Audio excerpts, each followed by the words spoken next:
Hey guys, today I'm recording on my computer instead of my phone. I got a camera. I thought I'd start recording on here. One of the main reasons actually being for uploading because it uploads a lot faster on my computer because it's connected to the Ethernet. Today is Monday the 11th, the 10th. I hope there is not much echo going on in here. That's why I'm kind of getting close to my mic and trying to speak a little bit softer because if I speak loud, it probably will start to echo because of this room. Um, but today's topic that I wanted to talk about was the God sized hole in all of us. I know that's a topic that's preached pretty often, not something that's rare to hear, especially if you're watching YouTube, people bring that up as well. If you watch people on there. But one of the things I wanted to talk about was how, including myself, a lot of us try to fill that hole just by going to church on Sundays. And that's it.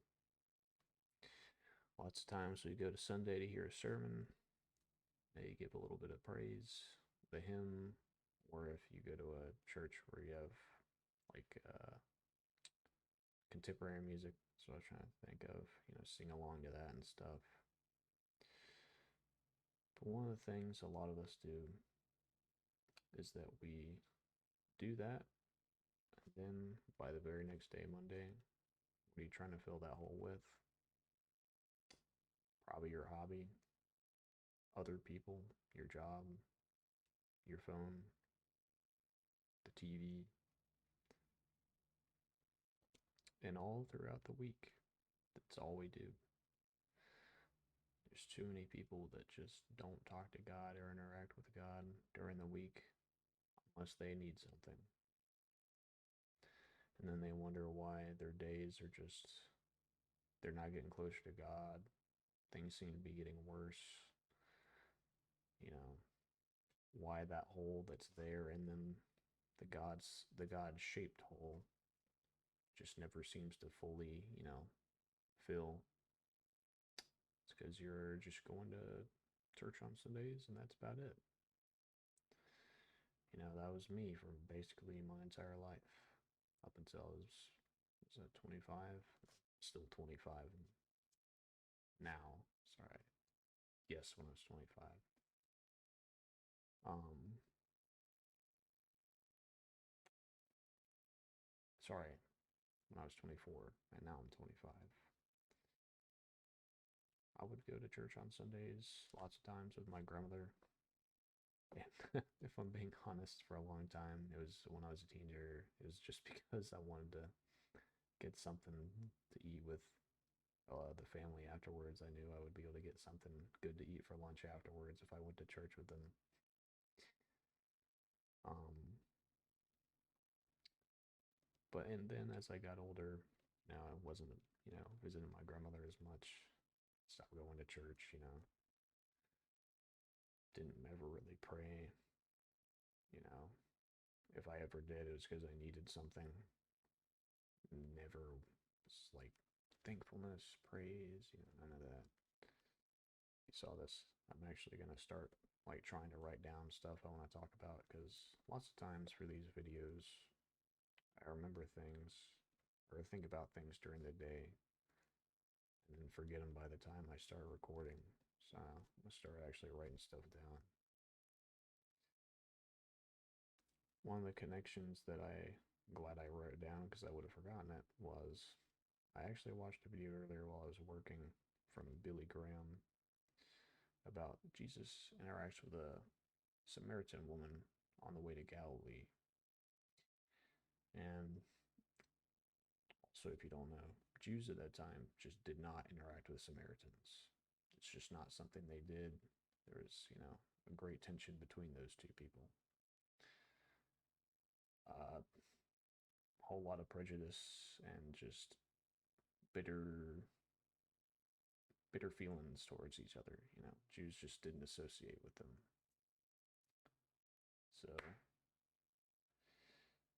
Samaritan woman's going up to the well by herself at midday to get some water, which is already a sign that's, she's probably an outcast because women at that time, most of the time, if they went to go get water from Jacob's well, actually would do it, later on in the day when it's cooler. And, Jesus is there when she comes by. We get to talk, and, Jesus starts to ask, her about, herself and the water, if he could have some of the water, and that she was about to get up and stuff like that because he's thirsty. And then Jesus starts to mention, living water, a water that will satisfy so that you will never thirst again. And, obviously, the woman's talking about, what are you talking about? What are you talking about? I'm intrigued by this. Please tell me.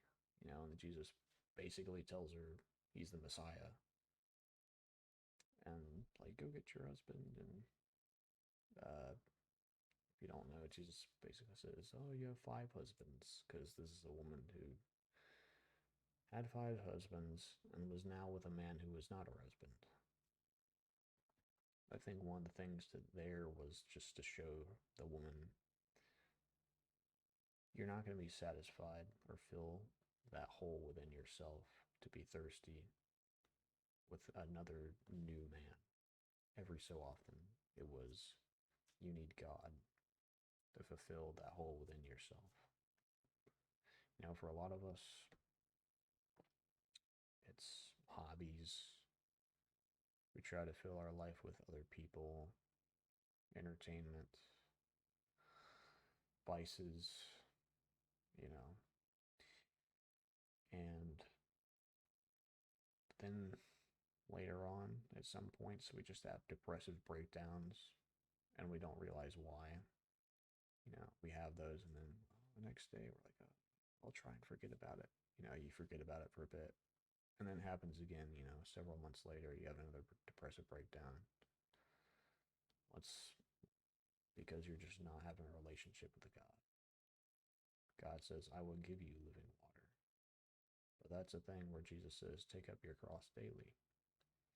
Not when you need something from me, or,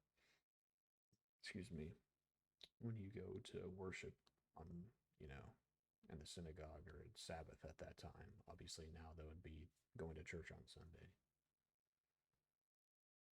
Jesus says to take up your cross daily. Not when you feel like it every so often, or not to come to him just when you need something. You're never going to be satisfied like that. There's always going to be a hole within you that you can't fill. And that was definitely me for a long time, especially during college. There were long periods of time during college where I was just very depressed, the kind where you just kind of sit up late at night just staring at the wall, thinking, late at night, 2 a.m., going out on walks just so you wouldn't have to lay in bed, thinking stuff like that, and I would just try to forget about it, just try to, play games, go play sports, do better in classes, thinking, oh, this will make me feel better. This is what I need, just to forget about it. Go play some basketball, or go play some video games, or go eat some good food, have some fun. Never worked. Never, ever, ever worked. Now I realize later why that didn't work. If you do not have God in your life every day, you're not going to feel peace. You're not going to have that hole that's within you filled. You're going to keep wondering for something that you don't know what it is. You might think you know what it is. a lot of people think, oh, I just need to go have a drink. I need to go have some fun, go have some this or that. It's like, oh, there's a temporary satisfaction. Problem is that desire that they think will is just for gratification, short-term gratification, and vices and stuff like that is actually God. And these people just don't understand why they don't have peace. Lots of these people go to psychiatrists, psychologists, whatever, therapy, not understanding why they're just depressed, why they can't seem to be happy, why they can't seem to have peace, stuff like that. It's because you don't have God. It's every single one of us are like that. Not just certain people, it's everyone. You know, we need God every day.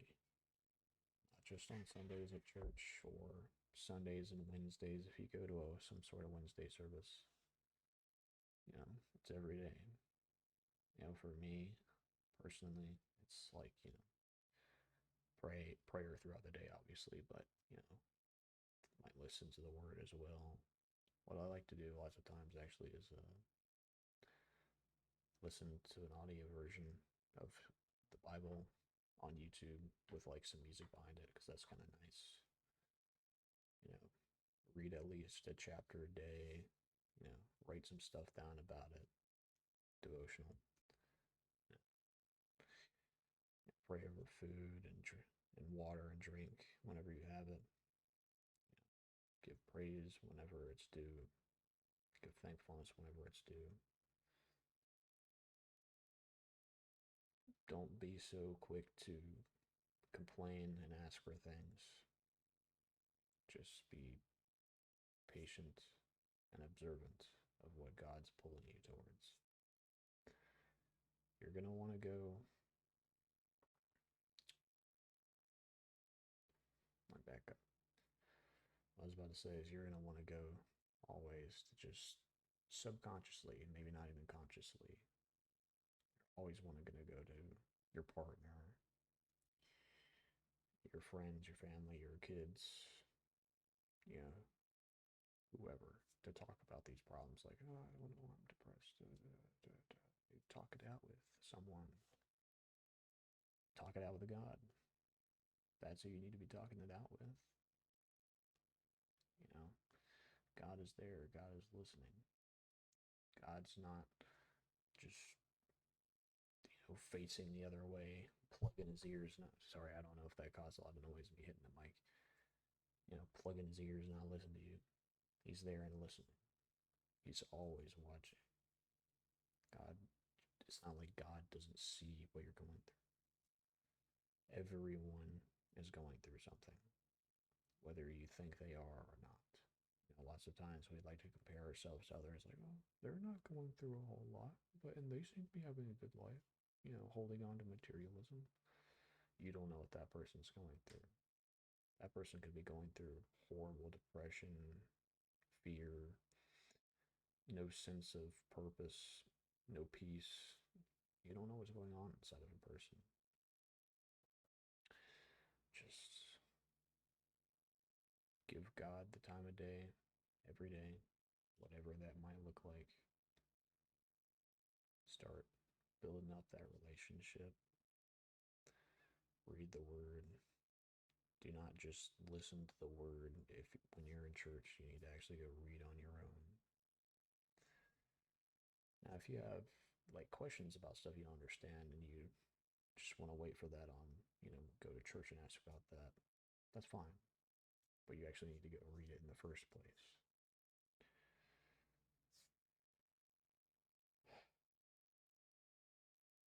I hope anyone who does not feel peace watching this can understand where I'm coming from with all of this. I didn't feel peace most of my entire life. I was depressed since I was a kid.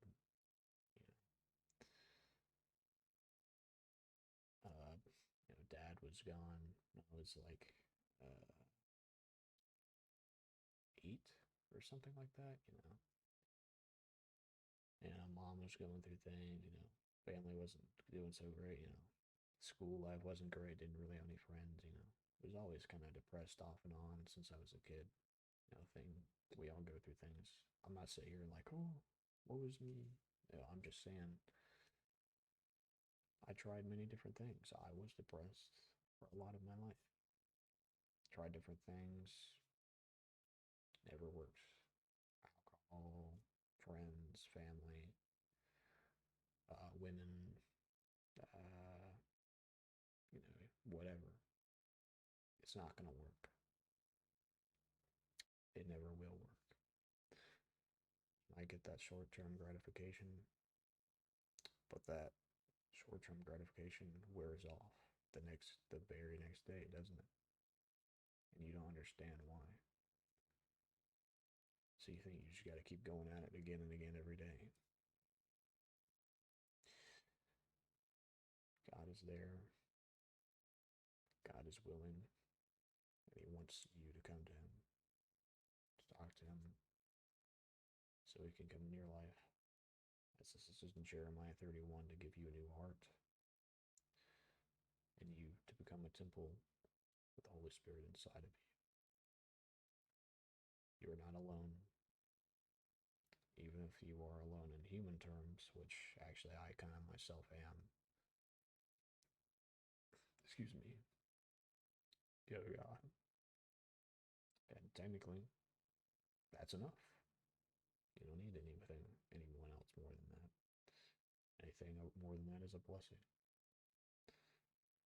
I hope anyone seeing this has a good day, a good rest of the week. I hope you're not struggling. If you are, put down a comment. I want to try and start interacting with people in the comments if they, are willing to put any.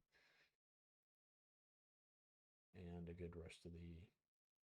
Today is November the 10th, Monday. Good rest of your Monday and work week, whatever it may look like.